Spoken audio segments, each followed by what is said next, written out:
Welcome everyone to Greening Sacred Spaces, the Ottawa chapter, our energy benchmarking program conference of May 14th, 2022. We are so glad that you can join us today and celebrate our end of our 3-year-long program and hope that you can get some valuable information and celebrate with us together today. To begin, we would like to recognize that our event today takes place on the unceded traditional territory of the Algonquin and Anishinaabe Nation, whose presence on and caretaking of this land stretches back millennia. As guests on this land, the Greening Sacred Spaces has an obligation to honor, respect, and listen to the Algonquin and Anishinaabe Nation. We commit to helping with the ecological and cultural preservation of this territory, looking to the example of its traditional guardians.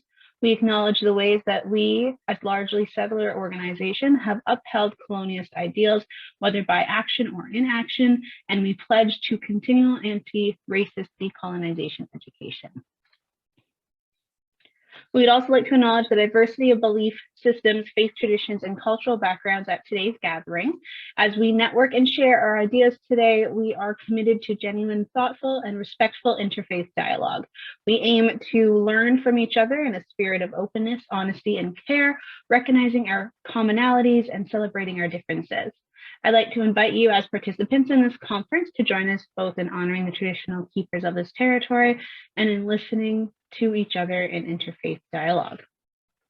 I'd like to take this moment to quickly thank the president of the AMA, Senator Jalal, as well as Jihad Razlan, the operations manager here at the EMA Center, for hosting us today for our conference. They're very generously allowing us to use their building to be able to network and host and having our conference today.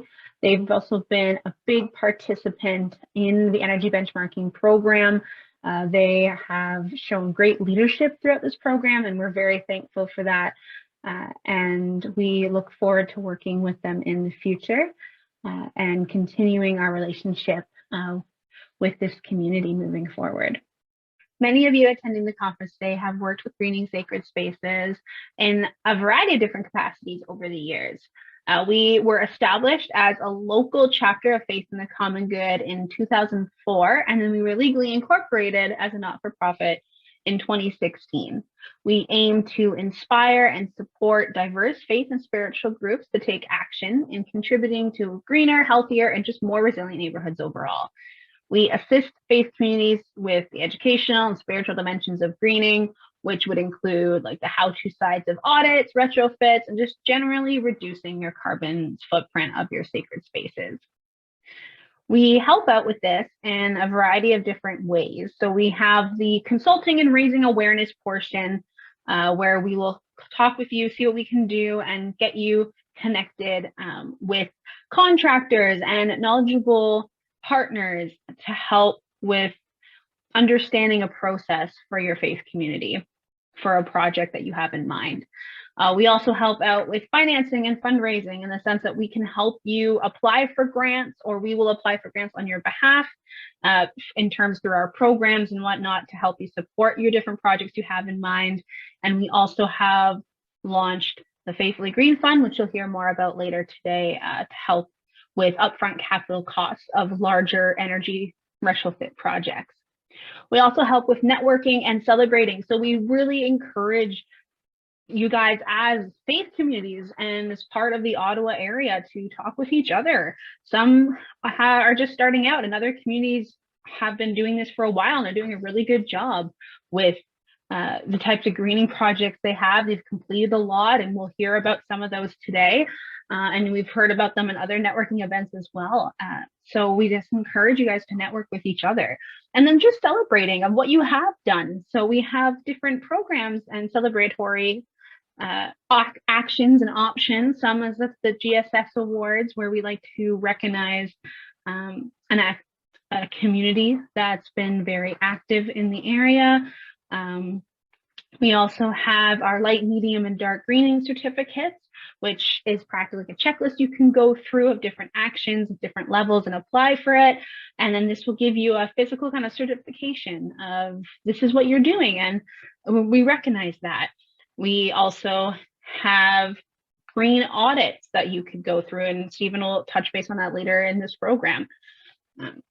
And We have a whole bunch of other new and exciting programs coming out to help you do what you want to do to accomplish what your goal is. And we're not want to shove you in a box for this is how you have to do things. If there is a certain way, a certain program, a certain project you want to complete, just call us up. Let us know. We're here for you, and we want to help you get through the different projects that you want to do. And with that being said, for the past 3 years, we've been doing this energy benchmarking program.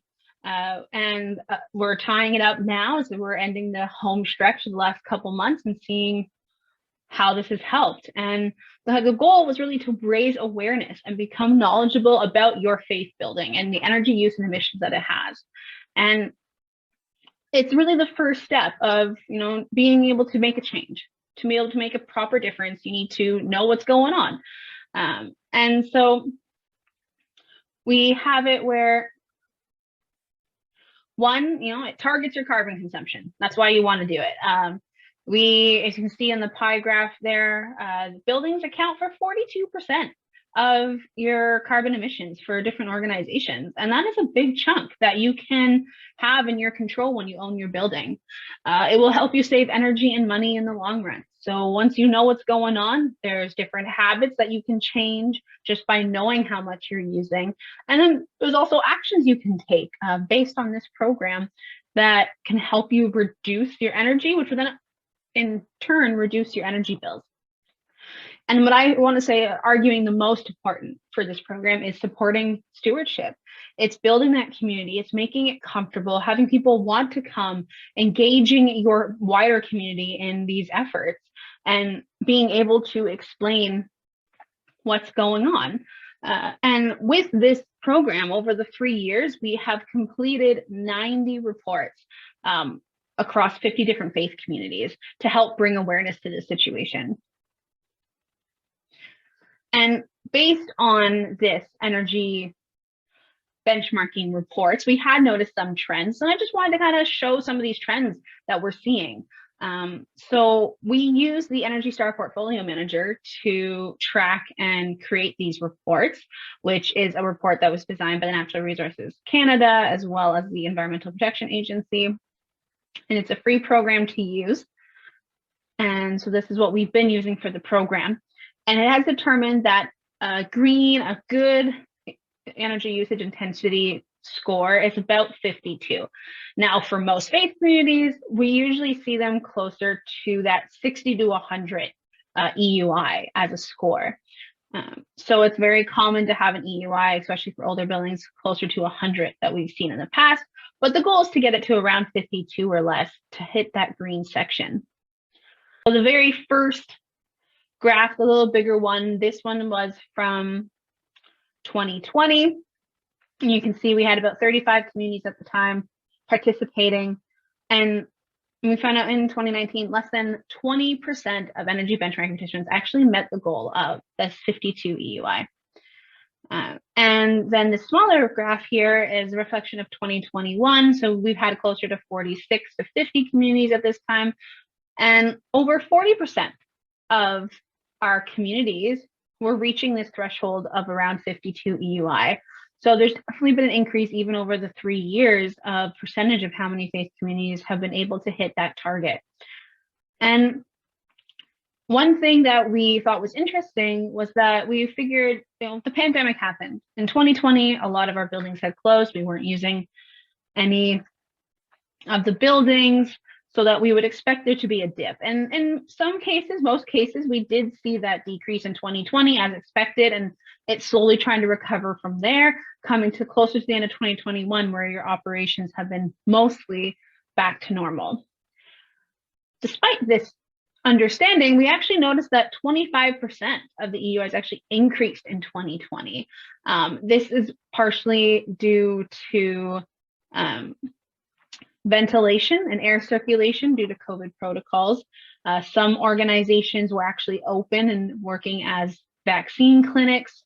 And then also too, sometimes it was just, there was a malfunction in the HVAC system and no one's there to check up on it, and it would go haywire for a couple weeks or a month, and then that no one knew. And so then that increased to extra energy being expended when it didn't need to be. So all of those added up together to actually show a lot of increase of 2020 of the EUIs versus the decrease that we were originally expecting. Also, most of these peaks that we would see with natural gas or in energy in general was heating in the winter, which is expected, and also part-time in the summer for AC and air ventilation during COVID. So those were very common reasons for seeing peaks in the reports. We will, however, be sending out the reports in the coming weeks for everyone to review, and we can set up appointments to kind of go over one-on-one more specifically with your community and your community's results to see sort of where you stack up and what you can do in terms of actions in the future.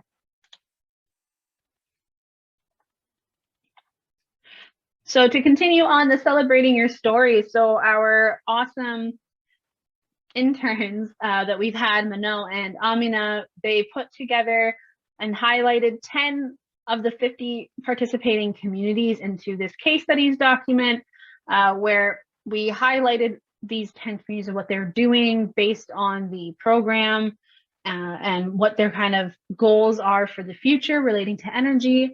And we have some hard copies here on the table, but then we also have a PDF version on our website that you can download at no charge. So I'd like to take a moment to quickly talk about the Z-Fib program. So some of you may have been in contact with us since the fall last year regarding this program, where Hydro Ottawa is being a delivery organization to help cover 50% of an electrical vehicle charging station up to $5,000 per charger. We are still looking for about 5 United churches. We have secured some extra funding that will cover 75% of the total cost versus 50. And we would love to have you guys on board with that. We're also still working on getting potentially some extra funds, which could potentially for United churches make it 100% covered. So if you're still interested, or money was a barrier back in the fall, which is why you decided not to continue, please reach out to myself at gss@faithcommongood.org, which you will have my confirmation and contact information either on our website and in the chat. I don't have a slide here for it, but I also wanted to make an announcement that we have had a grant approved to work in collaboration with Watersheds Canada on a freshwater stewardship program. This program will be aimed for 6 communities across the Ottawa and rural regions to encourage a faith community to facilitate some sort of freshwater project. This could be something as simple as a roadside cleanup. It could be hosting some workshops for the wider community. It could be making a rain garden or maybe a pollinator garden to help with water infiltration. This is targeted for faith communities that are close to a freshwater source, or if you have someone in your community that owns some land that is near a freshwater creek that would be open to having the public come in and do some work. That is also another option that you could look into. So if that's something that's interesting you, it doesn't have to be a physical like shoreline planting.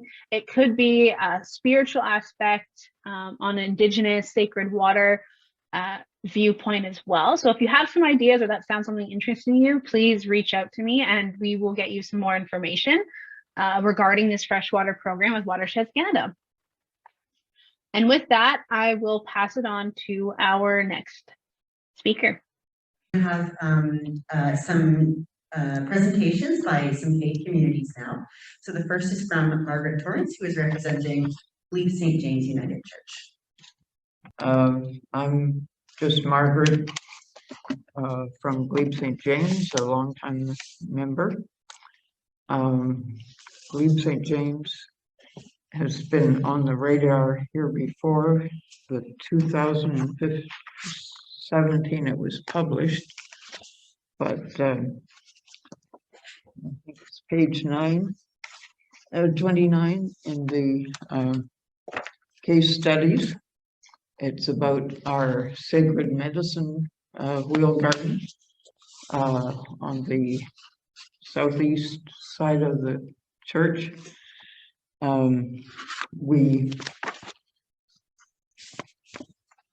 our minister is both Mohawk and Irish, I think.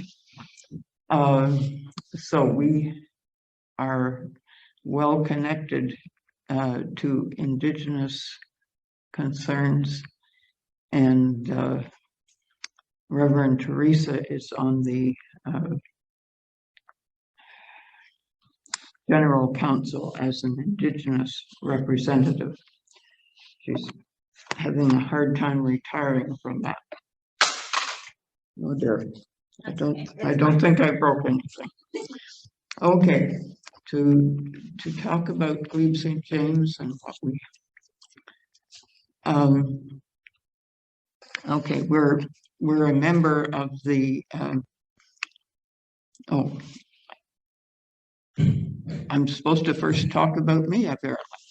Okay, what I wrote down at Glebe St. James, I'm a trustee, and I'm a representative to Regional 12 of the United Church of Canada, which used to be Montreal Ottawa Conference, and Montreal went one way, and Ottawa has joined up with the Outaouais part of Western Quebec and goes as far as Bay of Quinte Conference, or what used to be Bay of Quinte Conference. So trustees try to look out for the church's needs, both legal and ecological, and a whole range of issues. Okay, I think 18 months ago, we registered for the energy use program audit and continuing reports, and we're looking forward to this final report, and it sounds like a week or so. A number of things that we have done by ourselves. In addition to the medicine garden, we have established ourselves as a monarch butterfly flyway by planting milkweed weeds and other flowering plants attractive to monarchs. We've also established a vegetable garden which grows vegetables for the soups that are made at Center 507. And we've also, let me get to my little list so I won't forget anything. We've indoors, we have changed our incandescent lights to LED, and we've added dimmers where possible. So, and I gather that these have already paid for themselves. So the cost, we had, our Fraser Hall was also a basketball court. And so it has high ceilings and needed powerful lighting for people to see at meetings, especially aging eyes. So we converted to, we had to put some sort of an in-between to convert from incandescent. Anyway, they paid for themselves in less than a year. And we've also installed, we had a thermostat inside the accessible toilet, would you believe, which when the door was closed got very warm very fast. So actually it was cheaper to decommission this than it was to replace it or move it to another place. So we have installed more thermostats, one in particular for the separate thermostats for the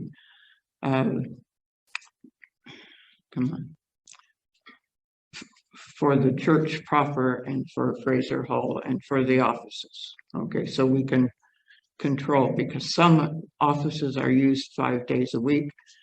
The church proper is basically used from Thursday till Sunday or through Sunday.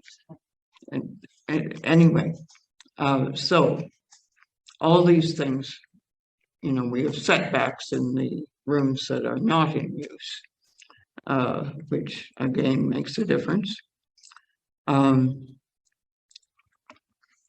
Most recently, we are partnering with Ecology Ottawa, which has a program to plant 20,000 tree saplings this year. And one of the big things that has happened once a year for ages, and then not for the last 2 years, but it's returning, is the Great Glebe Garage Sale, when the Glebe area is awash with people walking on bicycles, it's etc. And the church has a 3-sided perimeter, so we provide tables for other people to sell or give away. In this case, the Ecology Ottawa. So we are partnering with them for the Great Glebe Garage Sale, but also for a celebration of life for one of our parishioners. We think, well, every family who takes home a tree and plants it is going to make a difference over time. And we are also planting one larger tree on the property in memory of the deceased person.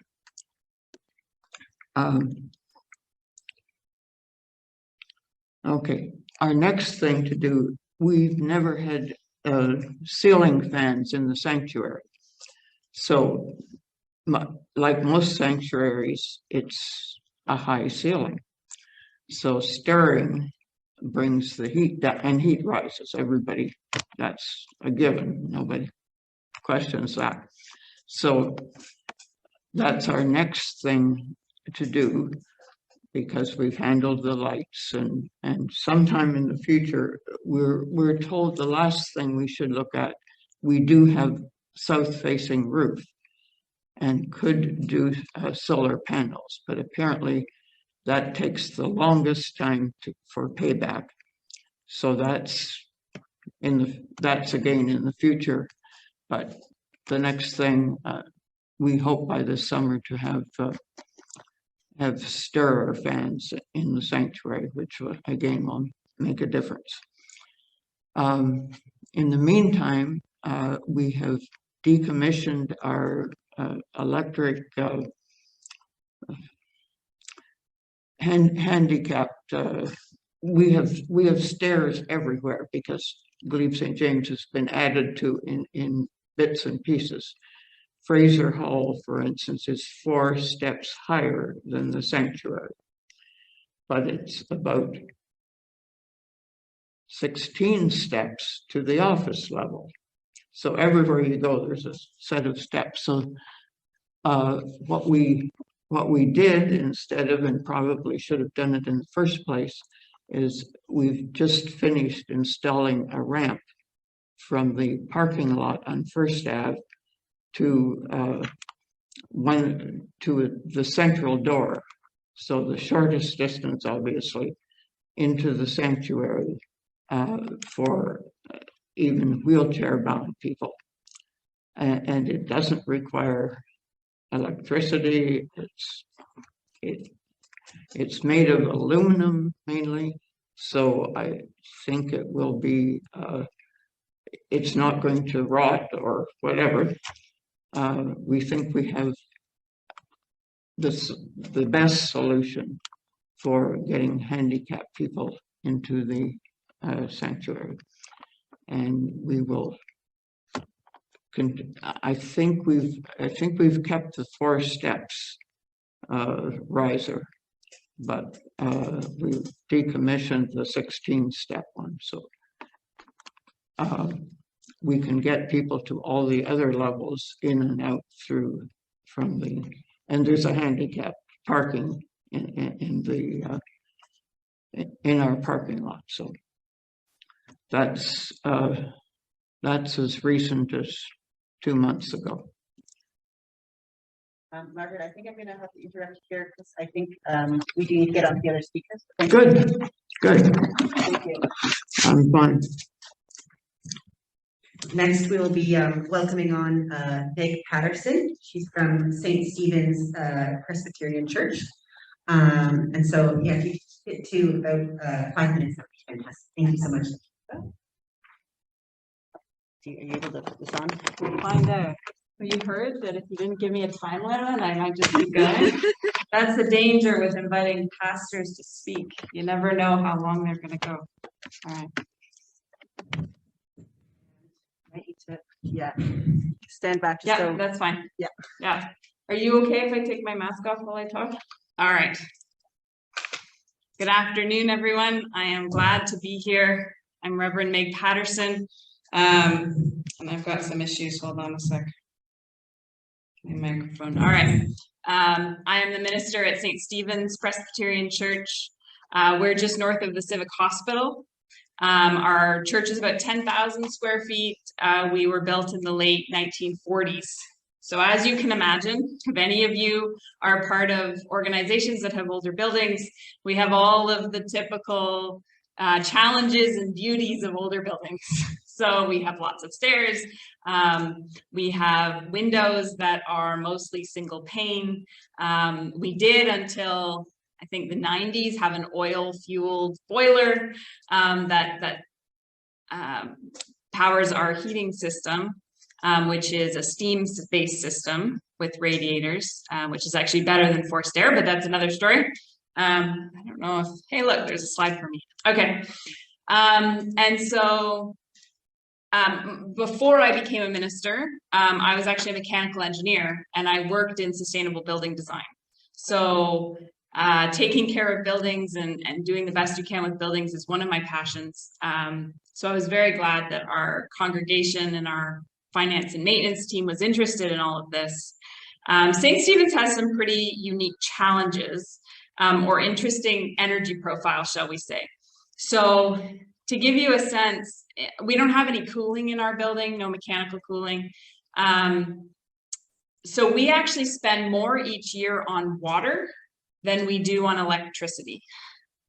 So if you've spent any time in energy savings, most of your low-hanging fruit, most of the stuff that doesn't cost so much, it's all in electricity savings, right? Which makes it really difficult for us. So our electricity cost is about 10% of our natural gas cost. So any savings on electricity results in not a great reduction in our EUI, for example. But that didn't stop us from wanting to have a better sense of our building energy use. And we've done this, I think, about 10 or 15 years ago, before my time at St. Stephen's. But it was always nice to get a new benchmark. So we had it done, I guess, a year ago. I'm also really looking forward to our second report. I'm curious to see how our 2021 numbers compared to our 2020 numbers. I didn't know your EUI target. So as soon as you gave it to me, I had to look up in my report where we were, which I'm not going to share because we were quite a bit high. And it's all gas. It's all gas, which is a very expensive thing to fix, because we have great big stained glass windows in our sanctuary that we can't just replace with double paned or triple paned glass, right? But what I did find that was really helpful from these reports, which is maybe a little different from what Hannah wanted me to share, but I'm going to share something different anyway, is the connections that it started to form. So by getting the benchmarking done, I got to meet Hannah. We got to talk, we got to be part of the newsletter, to find out about some of the different programs. And one of the things it resulted in is the lighting replacement program. So we were able to, at no cost to our church, get all of the fluorescent bulbs in our basement replaced with LEDs. And it took a little while, but they came. They did it in like a day and a half. And in addition to it reducing energy and reducing the amount of time we have to spend replacing bulbs because they last longer, it also provides a nicer quality light. And so the room, it's not a big difference, but it just feels a bit brighter.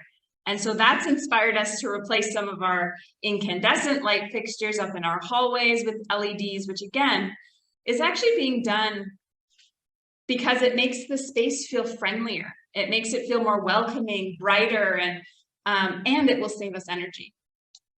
So that's been really wonderful. I've also been working with Hannah on a wider project for churches in our region to help develop a template for environmental policies that churches can have and our regional organization can have. Things that we wouldn't have been able to do if we hadn't started with the benchmarking program. And then being aware of things like the tree programs and the garden programs and all those things. So for me, I really value increased social connection and community connection. I think that's such a core part. I think for many of us as faith communities, that's what we're about, right? We're literally the people. You know, our buildings are lovely to the extent that they enable us to be community with one another and with those around us. So anything that gets us more connected, that allows us to find out what other people are doing and share stories and tips, I'm all for all of that. So I am very grateful for being involved in the program. We're not going to be hitting 52 UI anytime soon, but being aware of it is the first step to being able to look at what we might be able to do in the future. So I'm grateful for all of that. So thank you very much. Great. So our third community speaker is Shireen. She's from the Ottawa High Center, and she's going to be speaking. She's going to be speaking via Zoom. So just hold tight for just a second as we get that set up. Hello, everyone. My name is Shirin. I'm a member of the Baha'i community. Currently, I'm serving as the center manager together with a team of center management and planning committee. I'm very happy to be here today meeting all of you. And I will, if you don't mind, I will read my presentation from my notes. So we as the Baha'i community, just like I'm sure all the other faith communities here, have always been conversing about environmental issues of our time, trying to understand better the role we can play based on our spiritual principles. The merit of looking at environmental issues from a spiritual perspective is that spiritual principles, or what some call human values, not only present us with a perspective which harmonizes with what is inherent in our human nature, but also they induce an attitude, a dynamic, a will, and an inspiration which facilitate the implementation of practical measures. So with this perspective, our center was already committed to taking steps to ensure we follow the rules of recycling. For example, we have 4 recycling bins, separate recycling bins. We avoid using any plastic cutlery or paper cups or plates, and we save energy on lights. We changed all our light bulbs to fluorescent lighting, etc. However, when we joined the energy benchmarking program and did a self-audit under the guidelines of the Greening Sacred Spaces team, we discovered how much more we can do. You could say that the findings of this report motivated us to focus on taking steps to ensure our buildings operations become more energy efficient, but not only more energy efficient, but also more environmentally sustainable and be more consciously aware of the difference between energy efficiency and environmental sustainability, i.e. to decrease our carbon footprint. So the first thing we did was, like the previous speaker, we changed all our lightings to LED lighting, every lighting bulb in the building, as well as the exterior sign we have on the road. We also changed that to LED lighting. Second, we thought about the water heating system we had. It was a large water tank running on gas heating, and we decided to change it to a small tank that runs on electricity. However, actually, we went a step further and changed it to a completely tankless electric heating system. Then we heard about the Z-Fib program, the electrical vehicle charges, and we joined that, recognizing that this is the way for the future. So we wanted to explore and learn how we could lead our community into this mode of transportation. After 2 months of exploring the possibilities, discussing quotations with suppliers and consulting with experts in this field, all under the guidelines of the Greening Sacred Spaces, we decided, however, that at this point in time, our capabilities are not enough for us to have a clear vision of how this industry works. So we decided to withdraw, but only for now. And we found that the actual experience going through this process was such a invaluable learning experience that will be of great benefit to us when we revisit this subject in the future. So next, we are thinking of replacing our rooftop HVAC system. We currently have gas furnaces for our heating system. So we are considering to replace them with electric heat pumps to reduce fossil fuel consumption. It has been challenging to find reasonable quotations or even availability sometimes. It is still work in progress, and we are coming closer to finalizing a decision.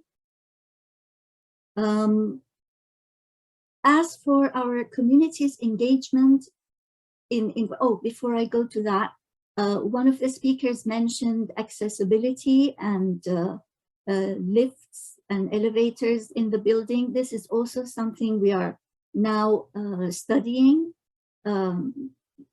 as part of our future programs. Okay, for our community's engagement in environmental work, at the very grassroots foundational level, we have children classes where we teach the children about love of all God's creation, including animals and plants, and spiritual values and principles of love for humanity without any type of prejudice, emphasizing the oneness of humanity. And this will help them in their future as adults to have more empathy and awareness of social injustices. And as we all know, there's a strong interconnectedness between social injustice and environmental issues. Then we have our junior youth and youth programs. Usually they are encouraged to have environmental projects, and as part of service to the society, they do that. Last year, for example, they did a tree planting project, and some do cleaning projects and so on. For adults, we have an environment cafe group who organize regular discussion meetings to study relevant material together, and they disseminate recommendations and guidelines to the rest of the community, for example, about where to shop for locally grown fresh produce, and other practical suggestions for transportation and so on. And we also, some members of our community engage in conversations of environmental issues on a national level by taking part in on panels that are held on a national level. Finally, I also would like to thank Greening Sacred Spaces for really leading us and supporting us on this path. And thank you for this opportunity to share some of my community's activities. Thank you so much, Shireen. That was such a lovely talk. And thank you to all our faith community presenters.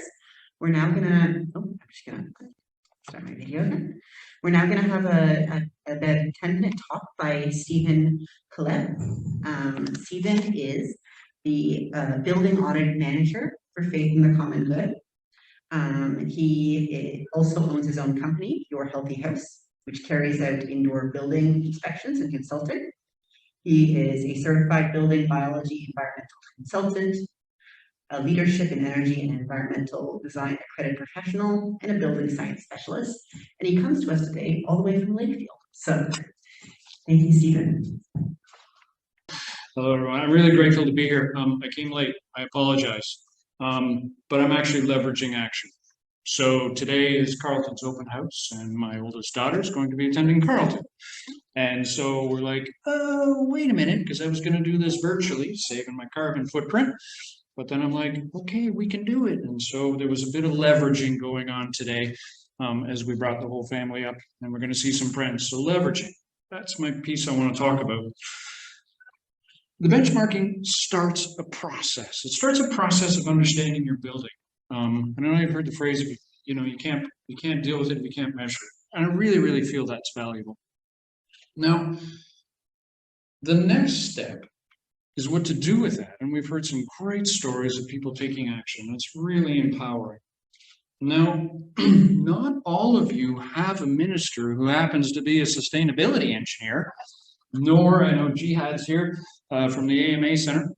He happens to be a building scientist as well. We don't have those typically within our congregation, so a bit harder to come across sometimes. But you definitely want to start putting that for your rabbis or your imams' checklist of things you want to look for. So what do? How do we take those next steps, right? And so by understanding how to empower ourselves from both a building perspective, but also from a missional perspective, that's how we leverage more action. So some of the tools we offer at Faith in the Common Good, we have a do-it-yourself energy audit guidebook. That's a free download in PDF. That's going to help you walk through sort of a walkthrough audit, which is kind of useful for many people. But what's really important is actually the first 2/3 of that are, what's a heat pump? Why should I do programmable thermostats? What are these different tools? Why should I do LED lights? And what's really great is those are written in human, not in nerd, but they're written in human, so you can have these conversations around your board table, because not everyone has these skills. And if I can explain what a heat pump is, or why I should have a tankless electric hot water, we can have a better conversation. Because if I can't empower you, you're not going to do it, right? Because I can come up here and I can talk about EUI units, and we can totally nerd later, and we will, right? But that doesn't make sense for everybody, and that's not empowering. And so we want to really make sure that we do that. So the DIY is free. You can totally download that. We also have one from Energy Star in the US. We're the only Canadian organization partnering with them. So we have a workbook as well that's for worship places. So that's really great. So that can be helpful. And then, we offer a virtual green audit where it's myself or my colleague, and we actually do it via Zoom. And I actually did the AMA Center on Monday. I wasn't that day. I didn't know I was going to be here. And Jihad, because I know he's on chat, I know he's watching here in Zoom. Jihad walked around the place and showed me, and we found a bunch of stuff. right? And that was really, and of course, because Jihad's a building scientist, it was a ton of fun because I love nerding with nerds. But it created an opportunity for them to take action. And it created an opportunity for them to take action within their existing worship as well. And that's really, really critical.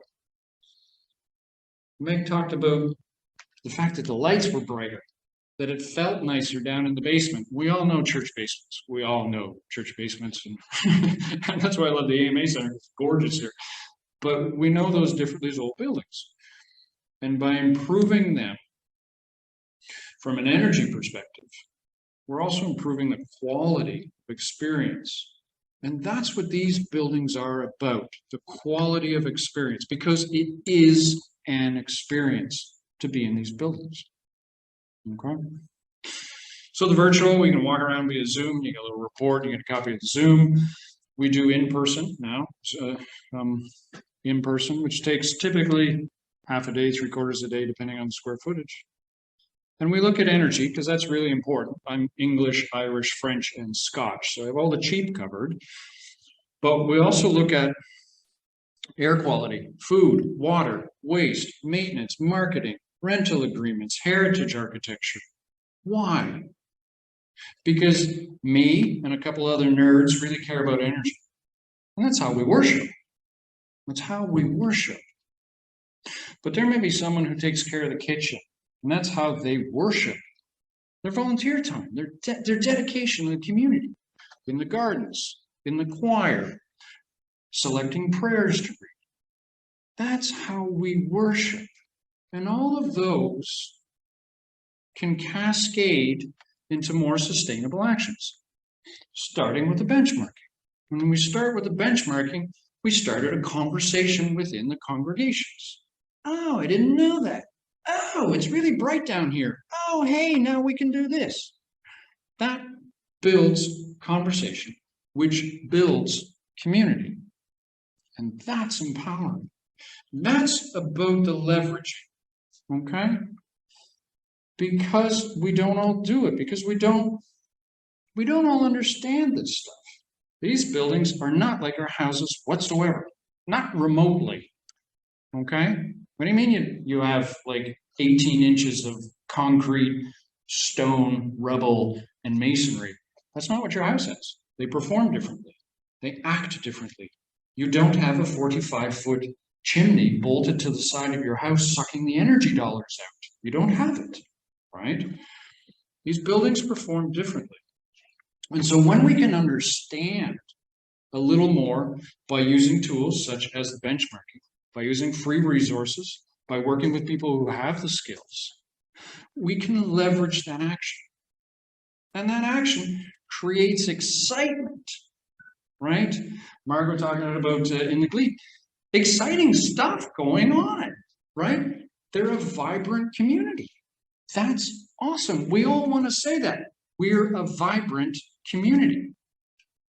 I don't want us to be sustainable. If you would describe your relationship with your significant other as sustainable, that's not really good. I want to be thriving. And thriving happens through knowledge. Thriving happens through education, through empowerment. And this all coming from the building nerd. I'm the building nerd. That's my job. I love my job. Okay? But when people see opportunities, because people see this as a liability, most boards look at their building and go, right? Most of us do. It's a fact. But when we can see it as an asset, a community asset, Glebe yard sale, love it. Used to live in Ottawa back in the 90s. I miss the Glebe yard sale immensely, right? That's an asset. That is a hub. That's where you get your lemonade back in the day and carry down the street. AMA Center, amazing community pieces. So through these steps of understanding our building, we can see it for the opportunities that it offers our community internally, but also externally as well, because it's super critical. Because if you're only open one day a week, you're not only not sustainable, you're not going to survive. Okay. So when we start thinking about how to become more community oriented, we have to understand our building better. Okay. That's the only way possible. And does that all have to be on you? No, it does not. No, it does not. Okay. There are other people. Sure, we can help. And I'm not just selling services here. Stop that. Just before the noise. So I got 1 minute. But it's about finding the tools and the resources, the skills, internal and external to your community. You are an asset to your religious community, to your neighborhood, and to your greater community. You may not know that, but you are. Research shows again and again and again, the neighbors do not want you to close. The neighbors want to be able to use your space. Why do they want to use your space? Because we're all craving community fiercely after 2 years. Okay, we are craving community fiercely. I don't care if that's rug hooking, yoga, I don't care. Work crafting, I don't care. We all crave it. And as we are opening up, you need to understand your buildings better to see where the energy lies, where the opportunities lie for its usage and for understanding how to use it so that you're not wasting money, wasting energy. Because if I can save you energy, I can make the building more comfortable. If it's more comfortable, it's more usable. If it's more usable, if it's more rentable. And if I'm saving you money, I'm saving carbon emissions, and we're also saving the planet. That's a lot of superhero cape going on, just starting with light bulbs. Okay? So understand your building, understand your community, and that's the way forward. Thank you very much. Okay. Well, hello everyone. I'm Amina. I'm an intern at Greening Sacred Spaces Ottawa, and I'll be talking a little bit about the Green Youth Leadership Program. Before I get into that, I did want to pass off some words from President Jalil at the AMA Center. He had to go. He's in Toronto right now and he's driving back to Ottawa, but he wanted to extend his best wishes to all of you. And he's so happy that you're all here. So, what is this Green Youth Leadership Program? The Green Youth Leadership Program is a move here? Yeah. Okay. It's a 6-month program of working with racialized youth of 5 faith communities who also have a leadership that identifies as Black, Indigenous, or as people of color, and a community that does so as well. The reason for this is because in our environmental work or in the people we've been reaching, it has mostly been English-speaking churches, and that's just because those connections have been made and those conversations are sometimes easier to have because our language, even like environmental, like building language, is sometimes more accessible versus communities that are newcomers.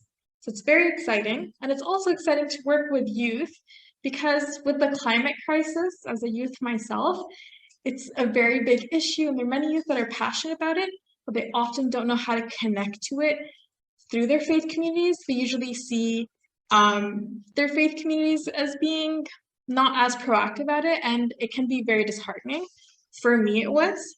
The mosque I went to when I was growing up didn't really talk about climate change or the climate crisis or all the things that are going wrong, and they didn't really talk about waste reduction and things like that. It might have been happening in the background, but it wasn't an active topic, and I'd like to connect those two through this program. So how will we get there? So we're working on a survey right now, and to reach out to these faith communities of color, see what their needs are, and start conversations with them and build relationships. So that's something about the program. If you know faith communities or people that might be interested, please use the email right over there, outreach@greening-sacred-spaces.ca. Send them my way. Love to have a conversation. Even if it doesn't work out, it's always great to build relationships and get things going. Thank you. Fantastic. So I'm going to be speaking just very briefly about the Faithfully Green Fund, which is a new program that Faith in the Common Good, or sorry, the Greening Sacred Spaces Ottawa is putting on. It is a community bond for faith building retrofits. So this project is in collaboration with the Sustainable Capacity Foundation. So this is a not-for-profit foundation that helps small not-for-profit or environmental organizations throughout Canada with their capacity building. So making them more able to serve the needs of the people they are created for. And so they offer a lot of grants and they have been around for a few years and already making a big difference in Canada.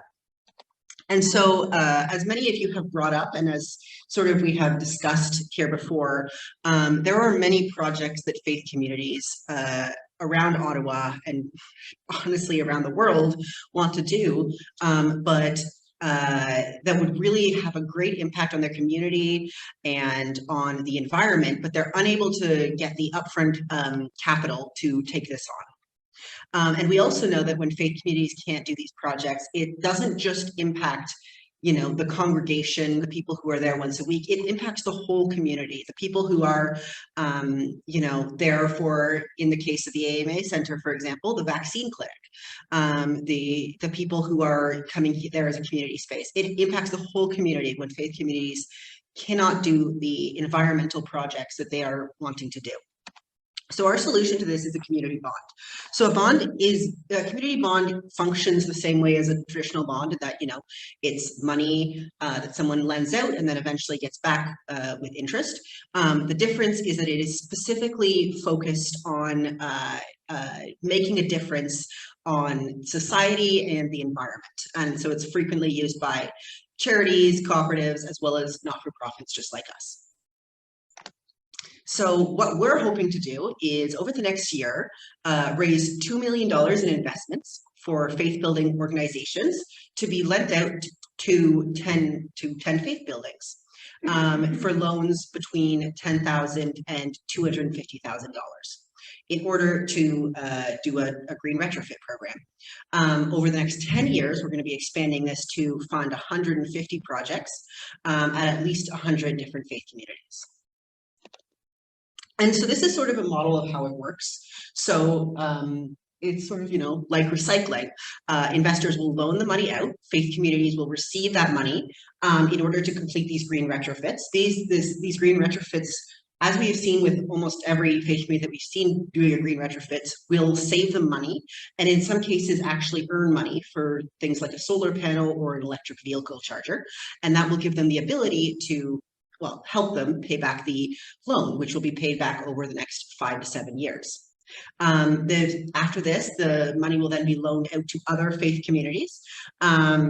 Investors can choose to reinvest or, you know, take their money out as they wish. So the impacts of these, as we had discussed, is for investors to be able to invest in very environmentally friendly projects that they know will make a huge difference in the community, to reduce the financial barriers for faith communities doing these projects that will, you know, increase their energy efficiency, save them money, reduce emissions. We also hope that this model in Ottawa will be able to be replicated across Canada. So as you know, Greening Sacred Spaces Ottawa is part of a larger network, Faith in the Common Good. So we're really hoping that this can be used so that other faith communities around Canada can take out money in the same way. And lastly, we really hope to invest in communities that, such as Black and Indigenous and people of color, immigrant and non-Anglophone communities that are frequently disadvantaged societally, so we can really focus on helping them. So this is the sort of rough timeline. The fund launched in the spring, just at the beginning of May, actually. So over the summer and into the fall, we're going to be doing two things. First of all, we're going to be securing the pipeline. So what that means is essentially we're identifying faith communities that may be interested in receiving one of these loans. So that is you, if you have a green project that you are thinking of doing, but that you would need that upfront capital for, or even if you just sort of have one as a dream that you haven't quite solidified yet. Please let us know. We're really looking to, identify which ones would be able to do these projects. And then also at the same time, we are looking to secure the bond investment. So we're looking for investors. So if that is you and you would like to invest in these, I can provide you information at the end. I will be at the table at the back to discuss that. The fall will be the first capital call from the institutions and the first release of loans, and then it will sort of go on as a revolving thing from there. The key partners here are, as I mentioned, Sustainable Capacity Foundation. So they're going to be managing the money as well as doing the financial due diligence. Greening Sacred Spaces Ottawa is going to be, as I said, doing the pipeline, so identifying the faith communities. And then Tapestry has been really helping us getting this set up. They have a lot of experience helping not-for-profits and charities with this kind of community bond work. And so they're going to be the ones managing the investment. So, when you're actually going to invest, that's who you're going to be investing through. They're a very secure and well-established organization. We also have support from nationally from Faith in the Common Good, from Sustainable Eastern Ontario, from McConnell Foundation, who's been really helping us get set up, and from Green Books, who manages our financials. These are some of the more nitty-gritty of the financials. I am not a financial person, but if you are interested in more of these numbers, we have, oh boy, do we have numbers for you.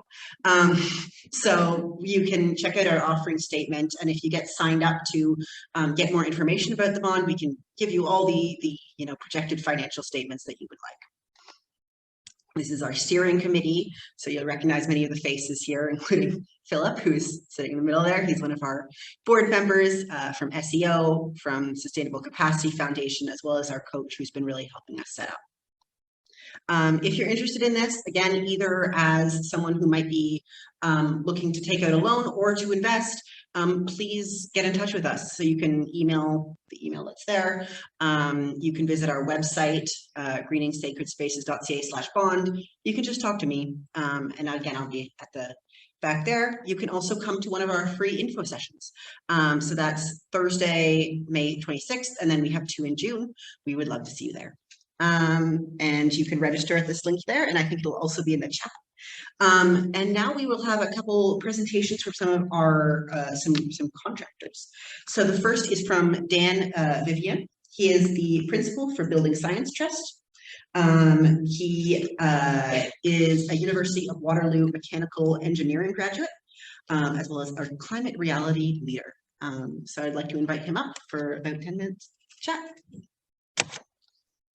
Okay. Thank you very much for the opportunity to speak here. I got a great opportunity to nerd out with Stephen, and I know about Meg now too. So there's some community that's going to go on for me. Thank you very much. So I'm not going to go over this very much, just to say I know what I'm doing. I don't want to be arrogant, but I've worked in this for a very, very long time. I don't want to go on too much about, climate change and concerns about climate change. We all know about those things. What I would like to concentrate on is what can we do about it? So what's the problem? Well, you and I are the problem. We are causing global warming, but what are we going to do about it? So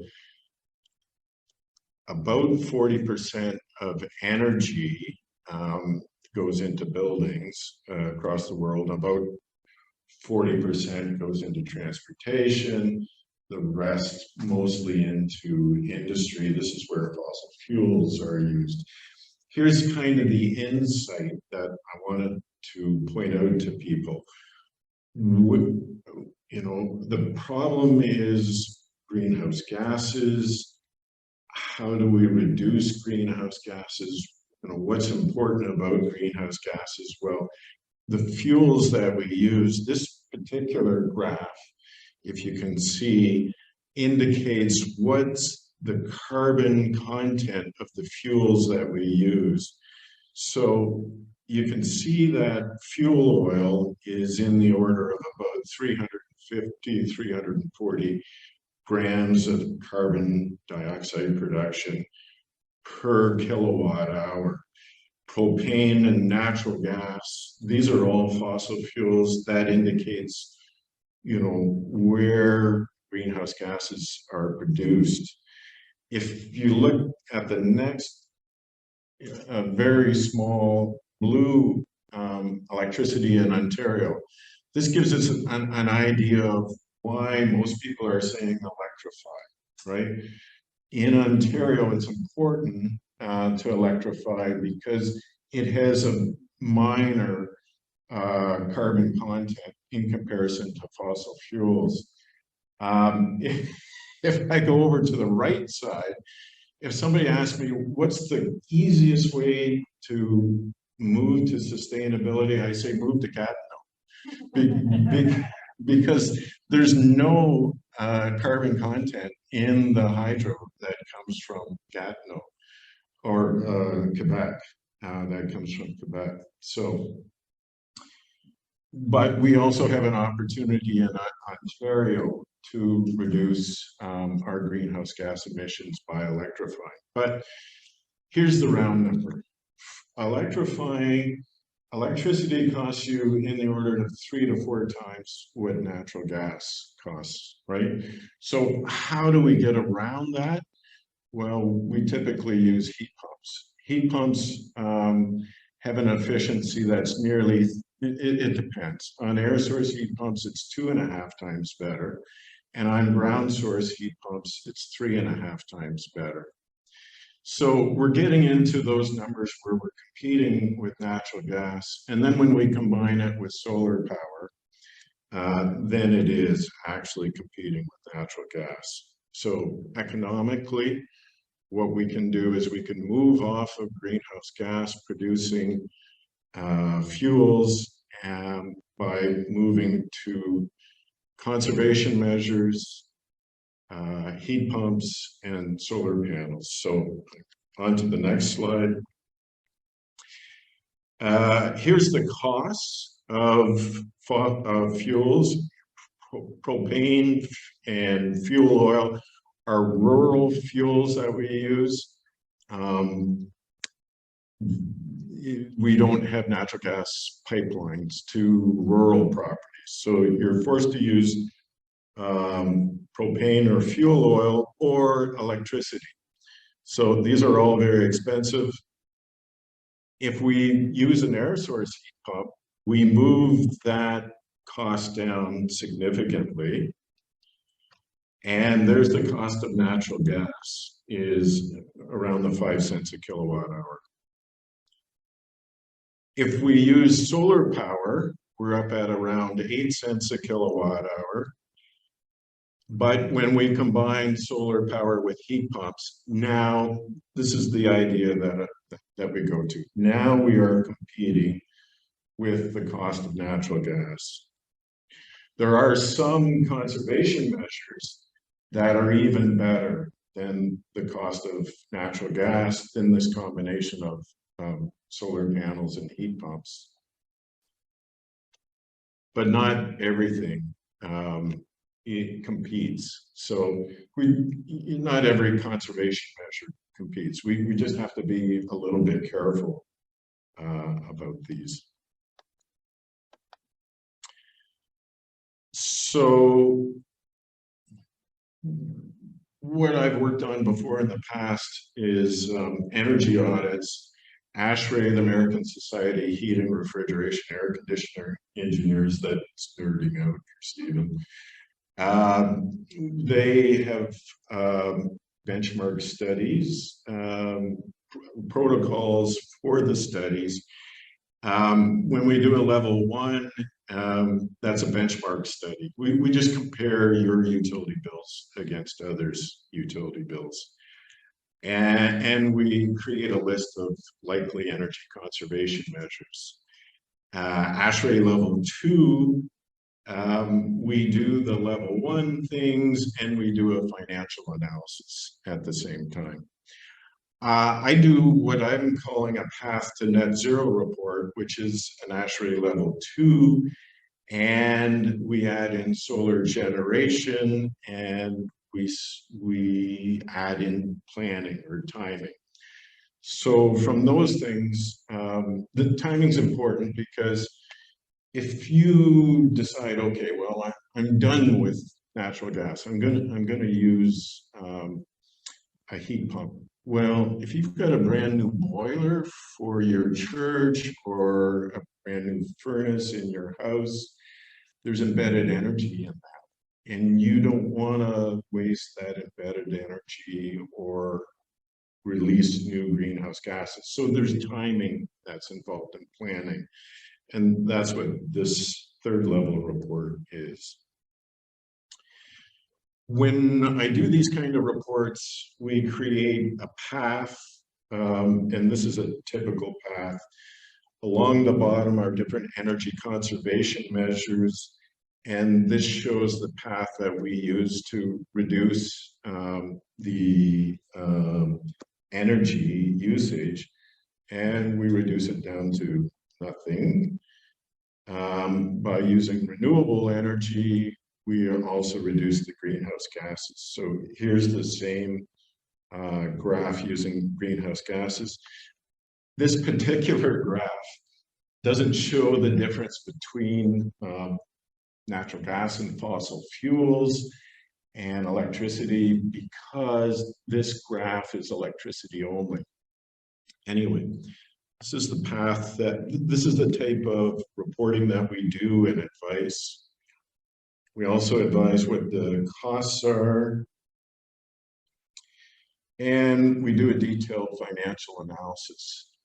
So this helps churches understand that they're invested, churches and other buildings and faith groups understand how to economically move off of fossil fuels, how to become more sustainable, and do planning towards that.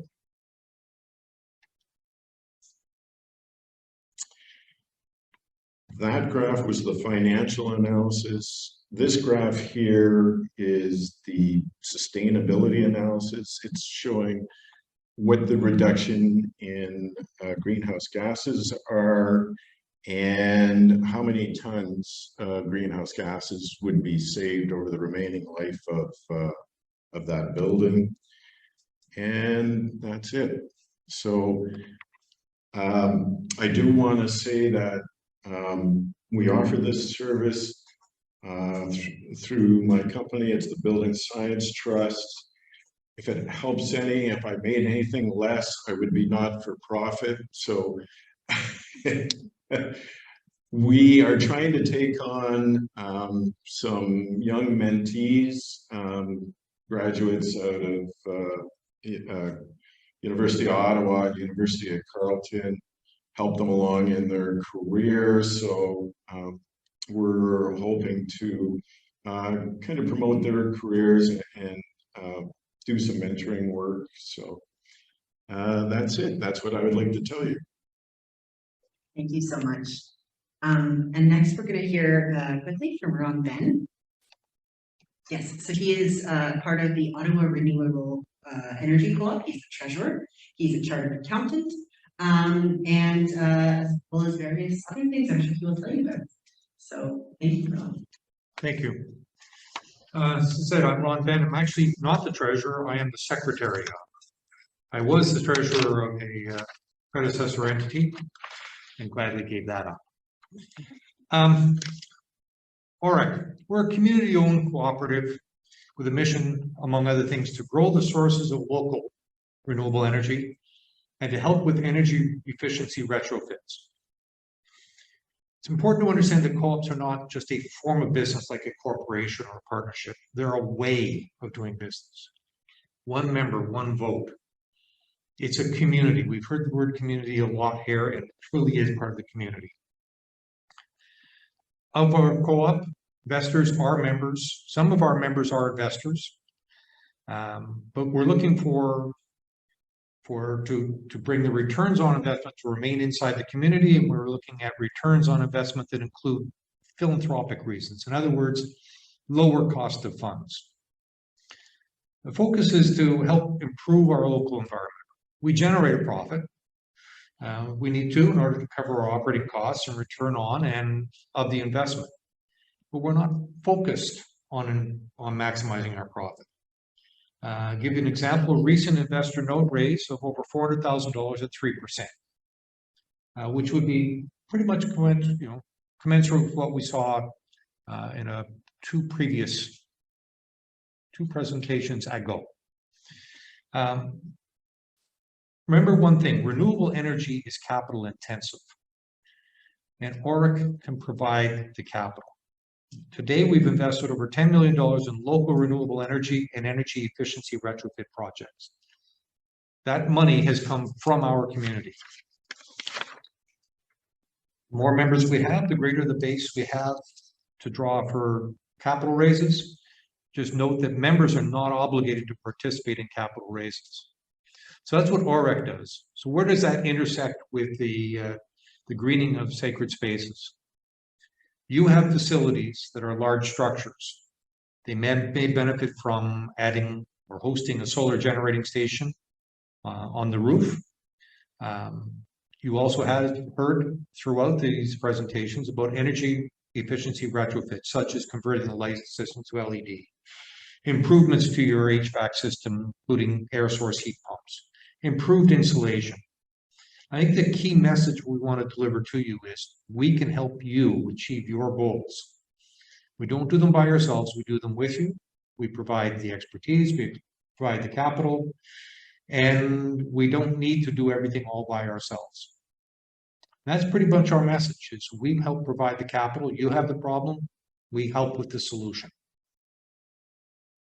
That was less than 10 minutes. We're just going to hear really quickly from Catherine Norman, who you have been probably seeing taking photos of you. And Catherine is part of the Gss Ottawa board. And she is also partially here representing the Peace and Environment Resource Center, which recently published in their newsletter several articles about greening sacred spaces Ottawa. You can download copies of that at the little forms in the back, but I will let Catherine say the rest. I just want to hold it maybe. As Charlie said, my name is Catherine Norman. Some of you know me, some of you I recognize. I worked in a very similar capacity to what Anna and Charlie are doing with Greening Sacred Spaces about 10 years ago here in Ottawa. There are very many Catherines with a K who have worked with Greening Sacred Spaces over the year, and not all of them are just one of them. It's very confusing. Yeah, so basically, Charlie mentioned we did feature Greening Sacred Spaces and specifically the energy benchmarking program in the Peace and Environment News, of which I am the outgoing editor. I wanted to have copies for you here today, but it didn't work out with the printer, so instead what I have are some little cards at the back that have a QR code and link that you can scan to go directly to this coming out edition of the pen, and it features many of your faith communities and lots of articles by Hannah, Charlie, and Anna back there, and you should all read it, and that's great. Do you want more words? Great words. Okay, my favorite dinosaur is the Stegosaurus. Now you want to know. Thank you so much, Catherine. And so our last presentation is by Philip Young, a board member of GSS Ottawa, and he has a very, very special presentation just coming up now. So before Philip comes up and says a couple words, Christina Henrig, who has also been a very essential part of Greening Sacred Spaces, was not able to be here in person today, so she just wanted me to say this couple of words. How about John? Yeah, we'll have John, you can come up to the front, please. Thank you for coming today. So these are some words from Christina for you. So she says, John has been an incredible leader for the Ottawa community over a decade with Greening Sacred Spaces. His incredible leadership, tireless efforts, and willingness to have tough conversations has made such a difference in our region. John, thank you for being so wise and caring. I wish I could be there with you today, but I wish you my heartfelt appreciation. It was John who first used the term affirmation when it comes to celebrating leaders in the faith sector. And now it's your turn to celebrate you. So we just want to thank you, John.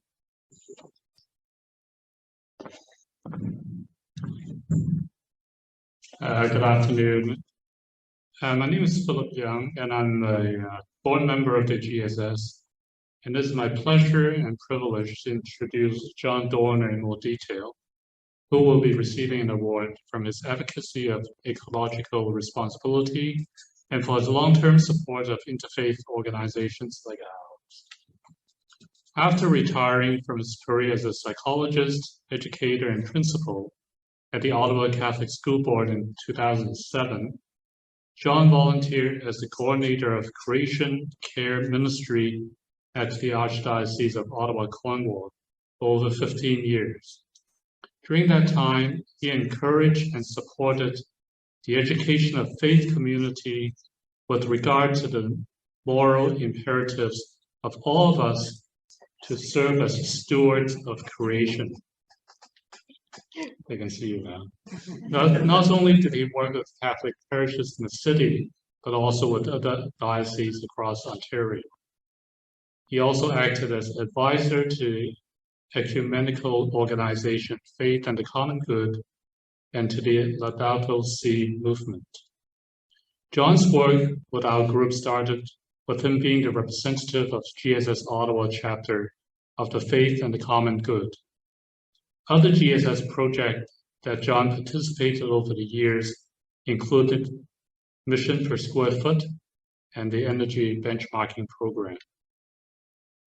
So John's latest endeavor with the Catholic Church has been to act as advisor to the Canadian Conference of Catholic Bishops on the development of a 7-year Laudato Si action plan to implement environmental sustainability in various sectors of the Roman Catholic Church in Canada.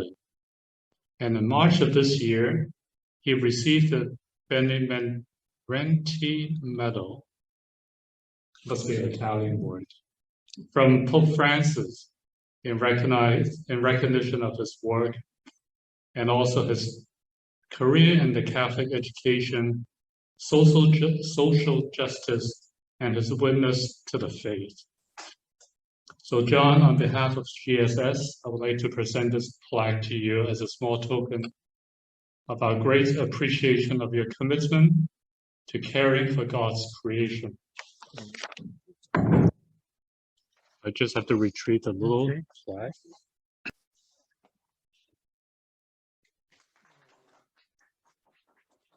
Thank you so much. Thank you for I'd like to say a few words. Yes, I would like to. I've actually prepared a few words to say because I didn't want to forget some things that I would like to say. I'm so deeply touched by your recognition today of my involvement with faith in the common good. And each of us has our own story that brings us here today. There are many connections that have had a connection with us and led us in the directions that we are taking. And our faith traditions play an integral role in our appreciation and understanding of the importance of caring for our Mother Earth. So I'm grateful, myself I'm grateful, to everyone here for your passion in supporting care for this, our common home. And people know this, I'm entering a new phase of my life. I do have cancer. And so I'm having to deal with that. So I'm not as engaged as I was previously, but I'm still somewhat trying to do some things. So as I'm facing this part of my life, I reflect on things and I'm blown away that we live in an infinite or expanding universe.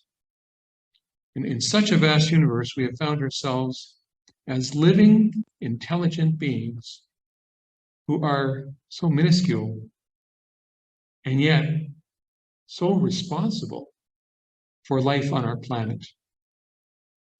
And as such, we can appreciate the meaning of love. Think of a universe, and within this, we know what love means. Love is foundational in all of our faiths. And now we see that love of neighbor requires care for our earth, care for creation. And love also includes ensuring a healthy planet for our children and our grandchildren, and indeed for future generations. And I'm grateful to so many people for leading me to my engagement with the Greening Sacred Spaces program. Yes, it started a few years ago when I retired, as Philip was saying. And I wanted to get something going in my own parish.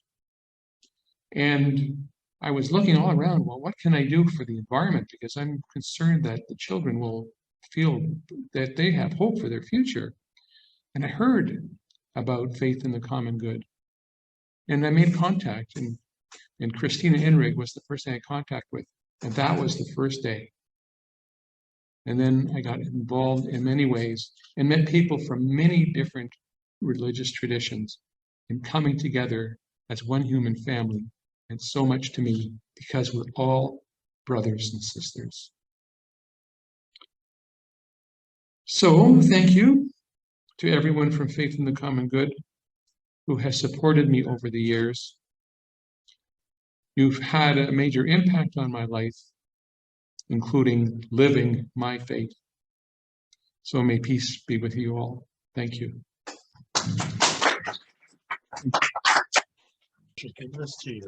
Yes, okay, and I'm glad that Philip is undertaking this too, because so many volunteers come forward and make a difference. So just one more example. Well, thanks to John, I'm involved for this organization. Thank you so much to everyone for their presentations today, for their extremely thoughtful words, and now we have some time for networking. So for people in person, I think there's still some coffee and tea left, probably.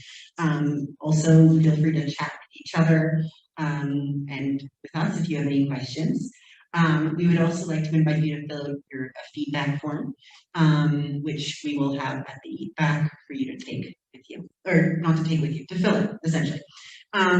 For those of you who are on Zoom, if you would like to speak to any of the speakers, please let Amina know.